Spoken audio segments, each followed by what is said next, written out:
नमस्कार विद्यार्थी मित्रांनो, आपले पुन्हा एकदा स्वागत आहे आपल्या यूट्यूब चॅनलवर. तर आज आपण इंग्रजीच्या पुस्तकातील लेसन नंबर 2.2 द कलरफुल हँकरचीफ ही सुंदर गोष्ट शिकणार आहोत. या गोष्टीमध्ये सूर्य आजारी पडतो आणि त्याला सर्दी होते आणि शेवटी त्याला एक रंगीबेरंगी रुमाल मिळतो. चला तर मग गोष्ट अगदी सोप्या भाषेत समजून घेऊया. It was a drizzly day. The sun got caught in the rain without an umbrella or raincoat.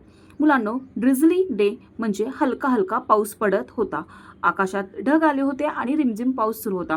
म्हणजे जसं आपण म्हणतो ना, आज बाहेर रिमझिम पाऊस पडतोय, त्याप्रमाणेच इथे पाऊस पडत होता. Sun he was shivering with cold. He cough and sneeze causing thunder and lightning. His face turn red. इथे बघा पिक्चरमध्ये. तर एक दिवस सूर्य बाहेर फिरत होता आणि अचानक काय झालं, पाऊस सुरू झाला. पण सूर्याजवळ काय नव्हतं, छत्री नव्हती आणि रेनकोटही नव्हता. पण सूर्य त्यामुळे काय झाला, पूर्ण भिजला.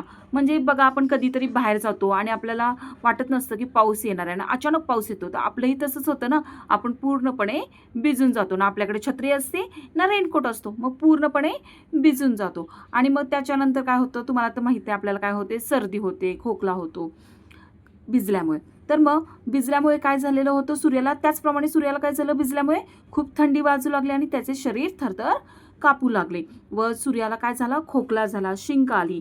म्हणजेच इथे काय केले, जे पोएम लिहिली गेलेली आहे, तर इथे कल्पना अशी केलेली आहे की सूर्य जेव्हा खोकला किंवा त्यांचा ढगांचा मोठा आवाज येतो किंवा शिंक होते, तेव्हा काय होत असतं, आकाशात वीज चमकते. आणि ही काही खरी गोष्ट नाही आहे. ते त्यांनी असंच काय केलं आहे, इमॅजिनेशन केले.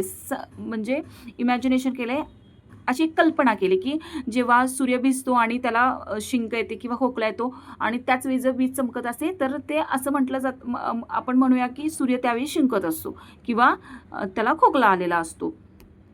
तर पुढे काय होतं, mother nature gently tuck the sun in to bed. Sister Terra brewed a warm kadha with ginger, honey and tulsi for हिम.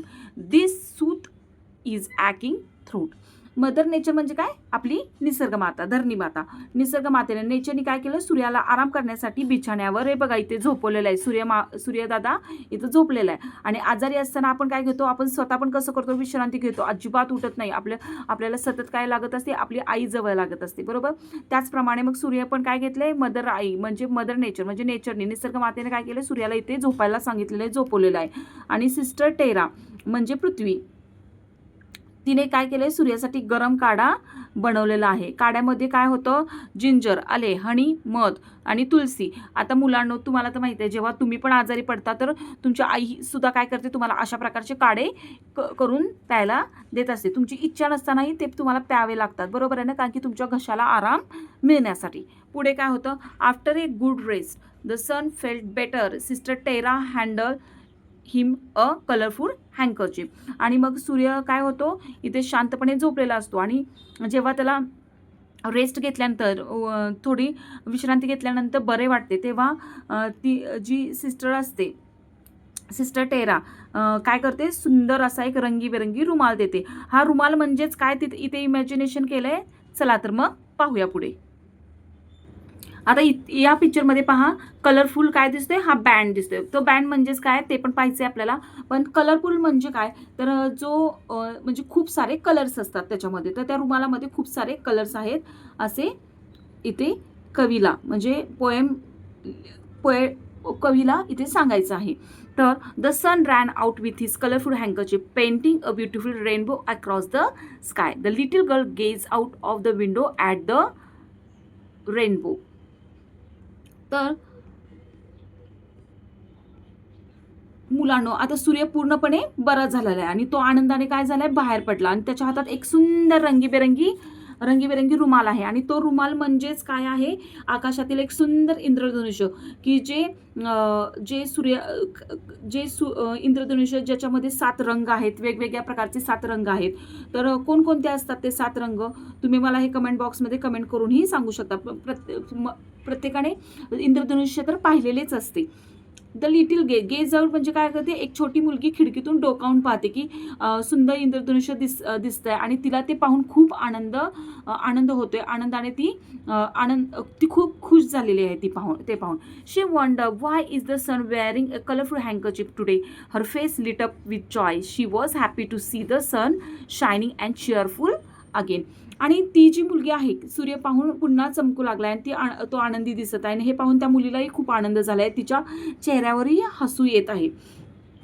तर इथे कोणते वर्ड्स दिलेत जे डिफिकल्ट वाटू शकतात तुम्हाला. हँकरचिप रुमाल, ड्रिझली रिमझिम पाऊस, कॉट अडकला, रेनकोट पावसाचा कोट, शिवरिंग थंडीने कापणे, कफ खोकला येणे, लाइटनिंग वीज, थंडर ढगांचा गडगडाट, स्नीज शिंक आली, गेज लक्ष देऊन पाहणे किंवा डोकावून पाहणे, असं तुम्ही इथे मिनिंग घेऊ शकता.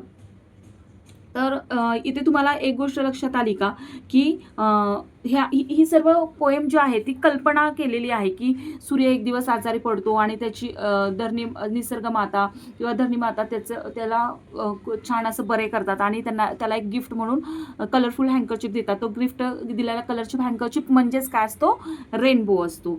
तर आता तुम्ही इथे एक गोष्ट शिकला की द कलरफुल हँकरचिप हे काय केलं, इथे छान असं निसर्गाने भेटवस्तू दिलेली आहे सूर्यदादाला. आता या पोएममधून आपण एक गोष्ट लक्षात घेतली पाहिजे की पाऊस आला किंवा जेव्हा आपल्याकडे छत्री नसते, रेनकोट नसते, तर पावसात आपण आपली काळजी घेतली पाहिजे. त्याचबरोबर आजारी पडल्यावरही आराम करायला हवा आणि जेव्हा आजारी आपण असतो तेव्हा गरम काढा घेऊन जो गरम काढा आरोग्यासाठी चांगला असतो, त्यामुळे तो किरकिर न करता तो प्यायला हवा. कारण की बऱ्याचदा काय होतं, औषध हे कडू असतं. त्याचबरोबर निसर्गाची काळजी घेतली पाहिजे, कारण की निसर्गाची आपण काळजी घेतली तरच त्याचं आपण खुललेलं सौंदर्य पाहू शकतो. तर मुलांनो, आज आपण इथे द कलरफुल हँकरचिप ही सुंदर गोष्ट पाहिली आणि ती अगदी सोप्या भाषेत मी समजावून सांगण्याचा प्रयत्न केला. जर व्हिडिओ आवडला असेल तुम्हाला तर लाईक करा, शेअर करा, सबस्क्राईब करायला विसरू नका.